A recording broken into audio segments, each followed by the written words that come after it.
으로도 사람에게는 여러 가지 복잡한 심경이 있을 줄 압니다. 그런데 벌써 올 한해 2012년의 마지막 주일이 되었습니다. 참으로 세월이란 화살과 같아서 참으로 빠른 것 같습니다. 어떤 분들은 뭐 얘기하기를 나이가 20대 때는 시속 20km로 또 30대 때는 30km로 뭐 간다 이런 얘기를 하는데 저는 40대니까 인생이 40km로 달리고 있는 중인가 봅니다. 훨씬 더 연세를 잡순 분들은 그만큼 세월의 속도가 빠름을 느끼는데 어느 누구라도 지나고 나면 참 올 한해도 빨리 지나갔다 이렇게 생각이 드실 겁니다. 저는 이 2012년 마지막 주일에 하나님의 뜻, 진실 이런 제목으로 말씀을 나누고자 합니다. 독일의 이성주의 아주 관념론의 대가였던 이 임마누엘 칸트가 있습니다. 근데 그 아버지는 원래 폴란드 사람인데 고향인 폴란드의 슐레지엔으로 가기 위해서 말을 타고 산길을 가던 도중에 산적을 만나게 됩니다. 그래서 강도가 묻습니다. 야, 네 몸 안에 있는 거 모든 거 다 내놔라. 그래서 말도 뺏기고 있던 것들 먹을 것 다 뺏겼습니다. 그런데 터덜터덜 걸어가다 보니까 옷 아주 깊숙한 곳에 금덩어리 조그만 거를 갖고 있었는데 그것이 남아있던 것을 깨달았습니다. 보통 사람 같으면 야, 이 금덩어리를 살렸으니 다행이다면서 노잣돈을 삼아서 갔을 겁니다. 그런데 이 평범치 않은 이 칸트의 아버지는 강도에게 돌아가서 내 옷 속에 숨어있던 이 금덩어리를 잊어버리고 못 전해줬습니다. 그리고 그 금덩어리를 전해줄라 치니까 그 산적들이 이게 무슨 소린가 깜짝 놀라서 엎드려 절하며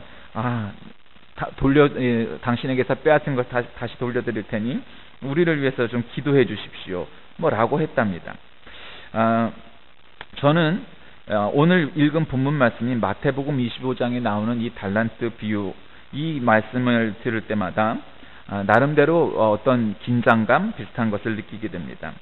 성경 말씀이 보통은 일반적으로 사람들에게 위로를 주고 요즘 유행하는 말로 힐링이 되고 뭐 해야 되는데 이 말씀은 참 우리를 편치 않게 하는 것입니다.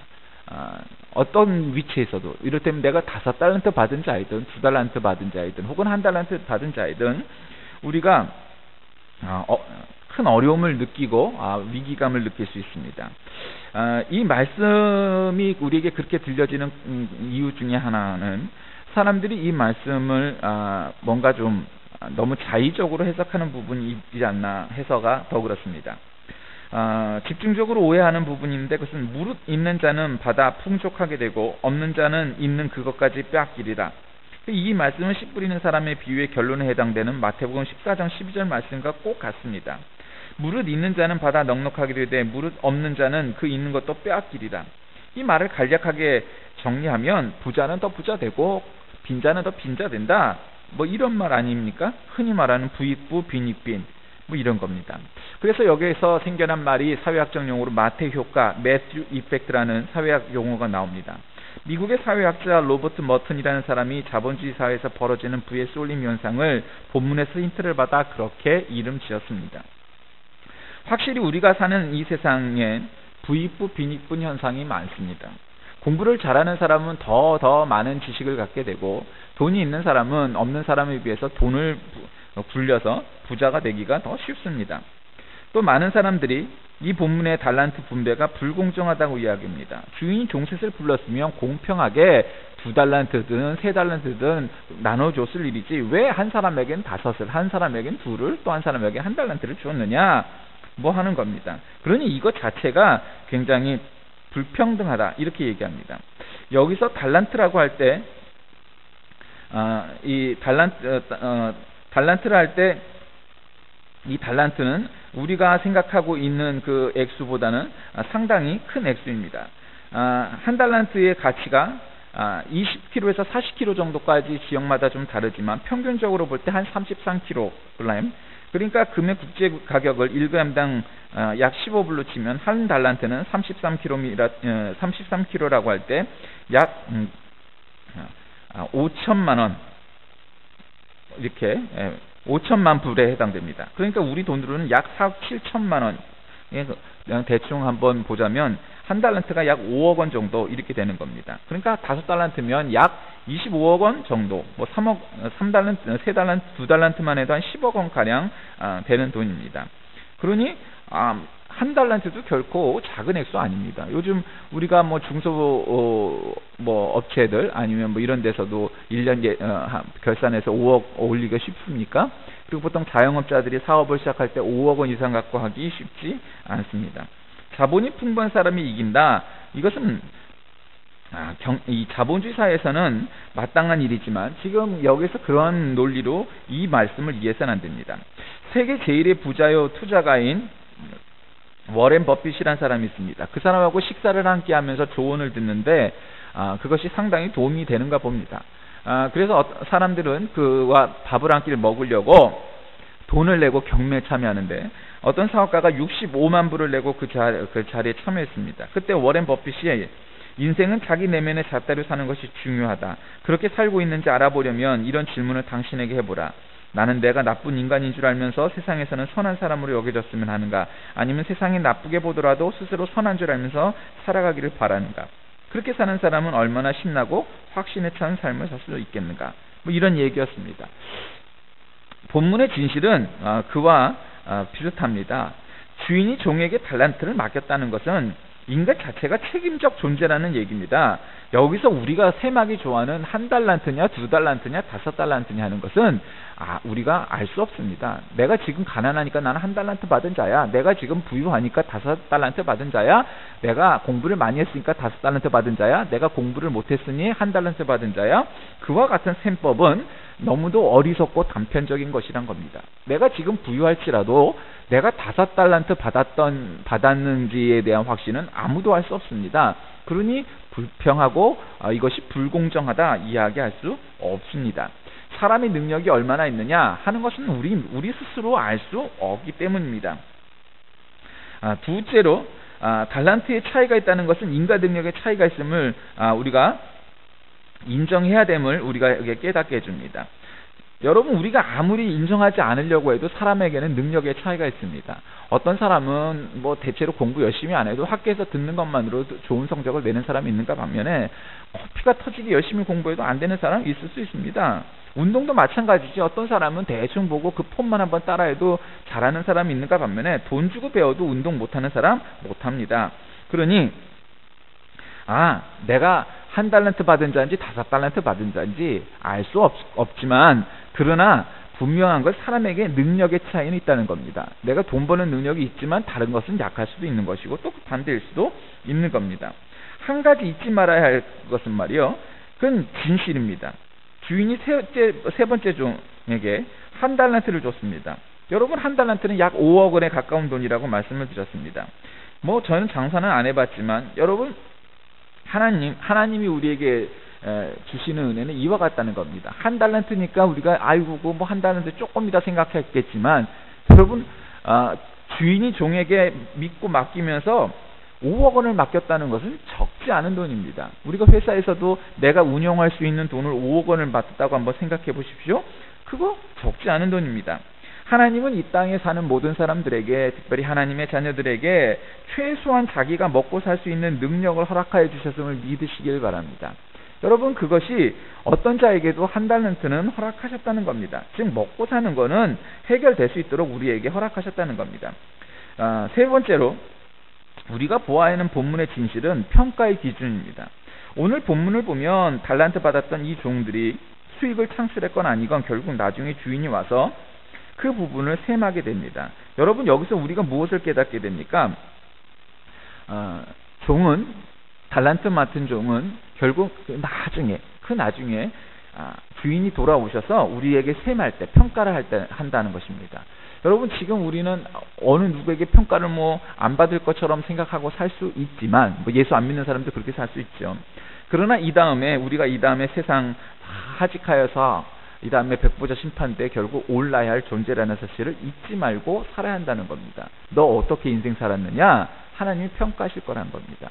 그래서 열심히 하나님의 말씀의 뜻에 합당하게 잘 산 사람은 면류관을 받을 것이고 칭찬을 받을 것이고, 그렇지 않은 사람은 하나님으로부터 그 대가를 받게 될 것이다. 하는 것이죠. 가만 생각해 보면 이들의 판단은 정확한 것입니다. 주인이 달란트를 맡기고 오랜 세월 집을 떠났다면 여러분 그 종들에게는 돈만 맡긴 것이 아니라 시간도 주어졌으면 우리가 기억해야 합니다. 그냥 돈을 맡기고 나서 그 다음날 야 얼마 벌었어? 여러분 그러면 우리가 얼마나 스트레스를 받겠습니까? 그런 게 아니고 멀리 외국을 떠나면서 내가 얼마쯤 있다 돌아올 테니 니들이 달란트를 잘 관리해라.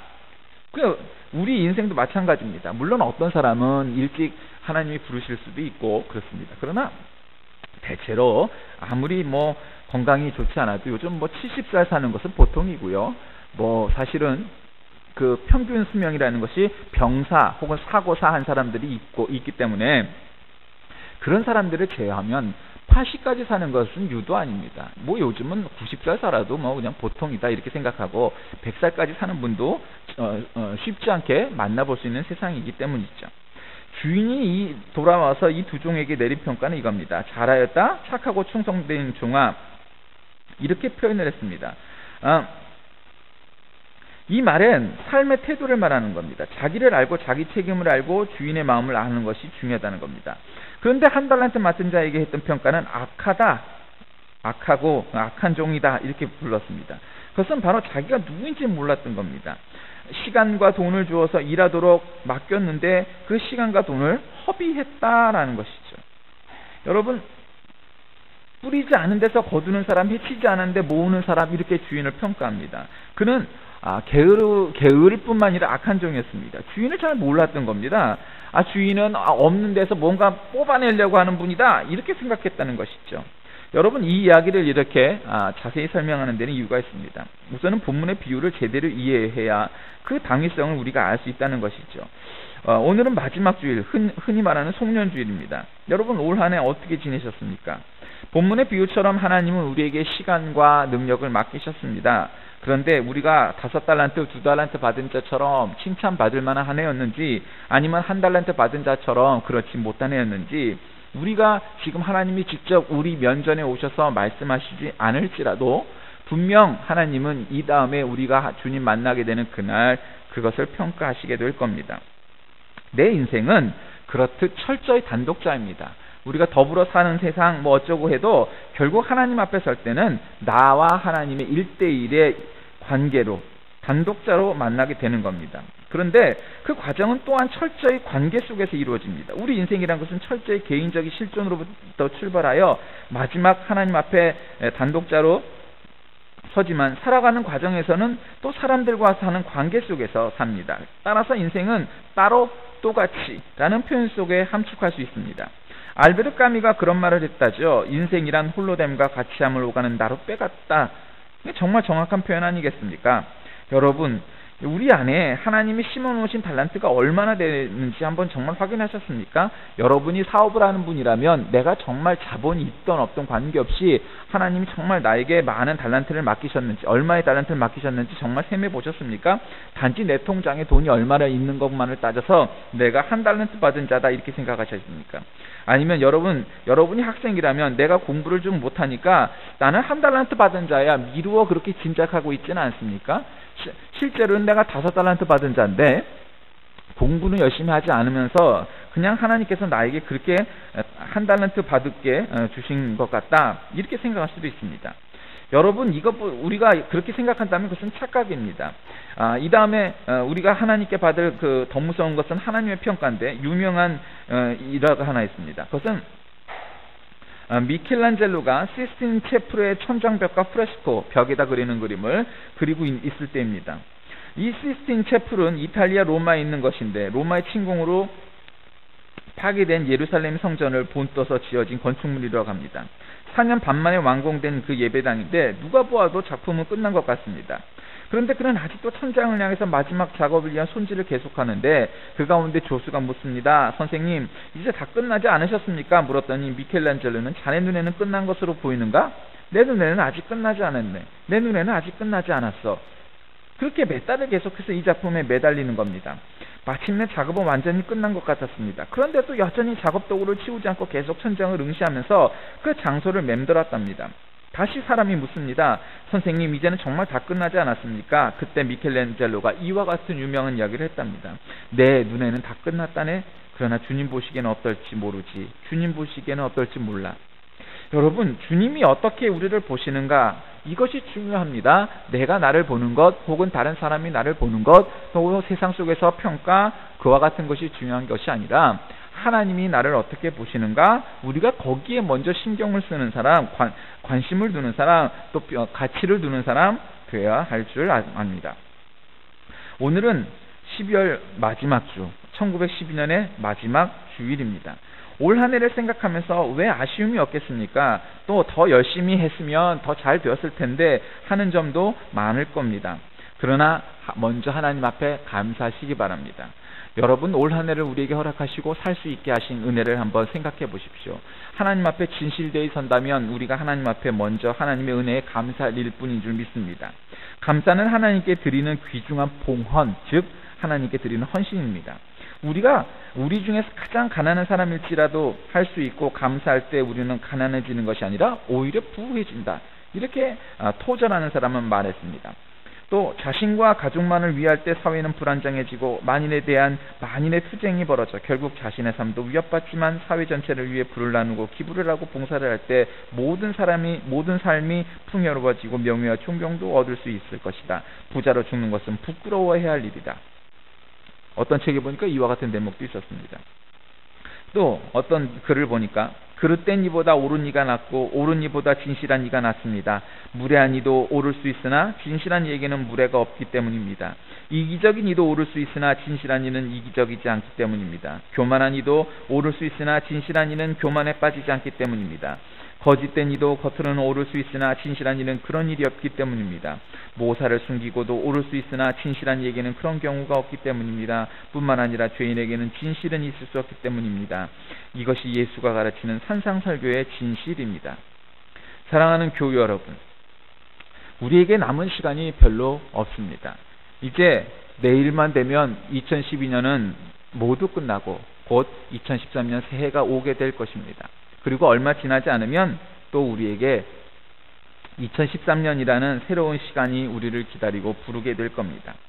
혼자 하나님 앞에 서서 한 해를 마무리하면서 여러분, 우리가 무엇을 해야 되겠습니까?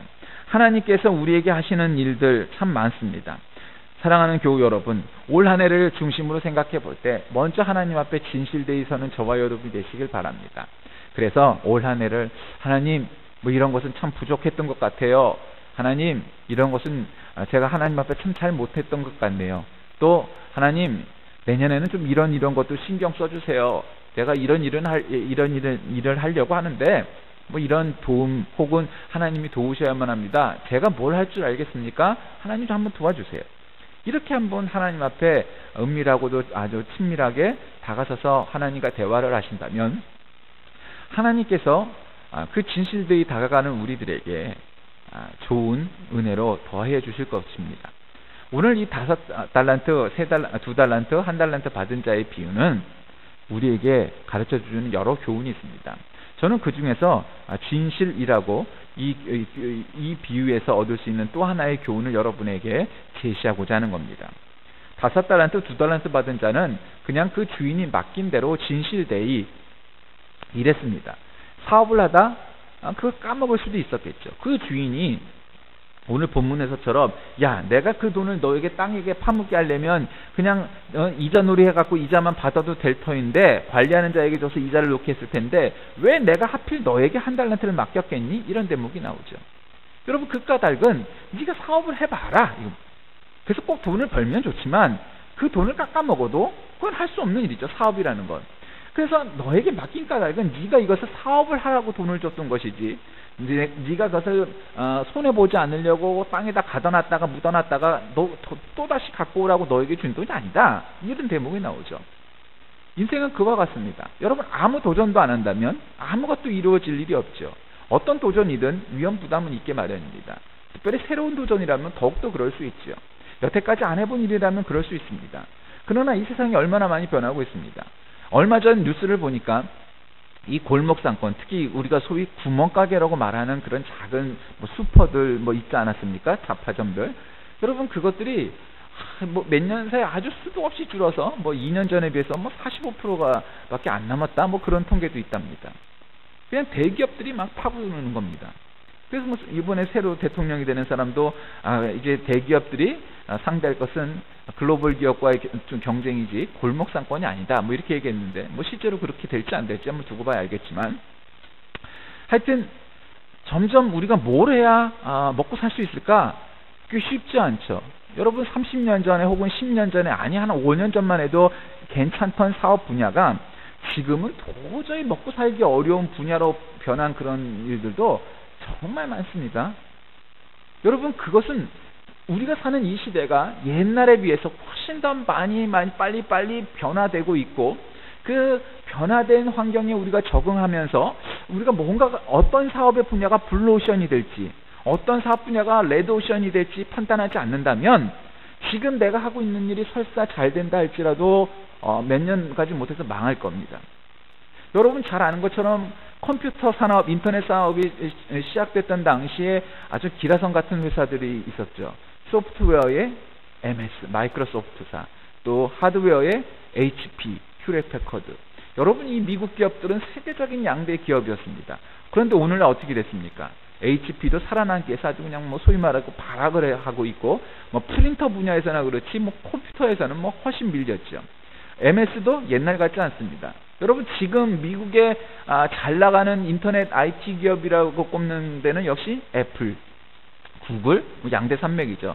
그 다음에 우리나라에는 잘 안 알려졌지만 아마존닷컴, 아마존도 뭐 그렇다고 하고, 인텔도 뭐 이제 그런 기업에 해당된다고 합니다.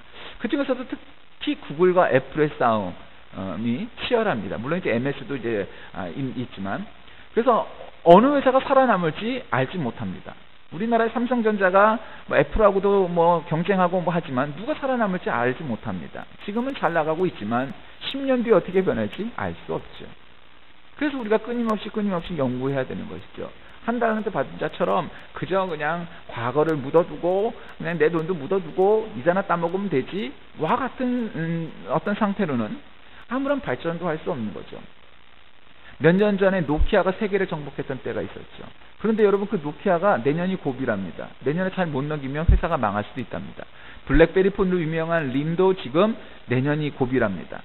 워낙 삼성과 애플이 세계 스마트폰 시장을 흔들고 있기 때문에 나머지 기업들이 없습니다. 모토로라 우리나라에서 철수한 지 오래됐고, 이미 이 구글에 넘어가서 구글에서 이제 안드로이드 새 폰을 또 만든다고 하고 뭐 이렇습니다.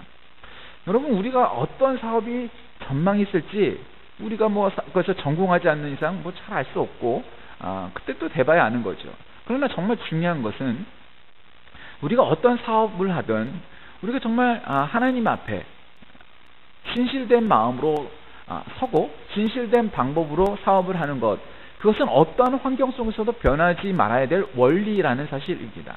하나님 앞에 그렇게 다가서지 않는 한 개인이, 교회가, 교회가 또 전 인류가 하나님 앞에 온전해질 수 없기 때문입니다. 이 달란트의 비유는 우리에게 내가 사업을 시도해서 망하든 아니든 열심히 시간과 돈을 들여 사업을 하여 주인에게 돌려드리는 5달란트, 2달란트 받은 자처럼, 그렇게 임할 때 주인이 칭찬하였던 것처럼 하나님도 우리에게 그러하실 거라는 사실입니다. 그렇게 정말 진실되게 하나님을 다가서야지, 하나님은 무서운 분이고 하나님은 우리에게 어려운 일만 주시는 분이고 뭐 그렇게 되도 않는 이야기를 갖다 대면서, 그러니 내 받은 달란트 땅에 묻었다가 하나님 만나는 날 가져가야지, 안 된다는 겁니다. 그러니 우리가 신앙생활을 세상에서 할 때, 또 교회 안에서 봉사를 할 때 모든 일에 열심을 다하고 최선을 다하고 진실되이 할 때, 그래야지 내가 가진 것은 많은데 그것을 교회 안에서 또 세상에서 발휘하지 않고 봉사하지 않고 일하지 않고 산다면 하나님께 책망받는 저와 여러분 되실 겁니다. 이렇게 2012년 마지막 주일, 저는 여러분에게 이 달란트 비유를 통해 하나님 앞에 진실하고 하나님의 뜻이 진실 가운데 있음을 우리가 나누는 오늘 하루가 되시길 주의 이름으로 간절히 축원드립니다. 기도하겠습니다. 살아계신 하나님, 오늘 주님 앞에 나와 마지막 주일 예배를 드립니다. 달란트 비유를 통해서 여러 가지를 우리가 배우고 깨달아야 하겠지만, 특별히 오늘은 하나님이 우리에게 진실되이 살라 말씀하시는 그 교훈을 초점을 두고 이 말씀의 은혜를 나누었습니다.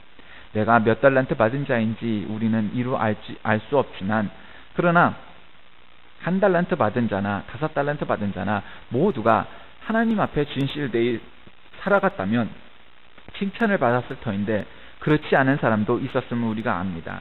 우리도 5달란트, 2달란트 받은 자처럼 우리가 받은 시간과 달란트를 잘 활용하여 하나님께 이 문을 돌려드리는 그러한 충성된 종이 되게 하여 주옵소서. 예수님의 이름으로 간절히 기도하옵나이다. 아멘.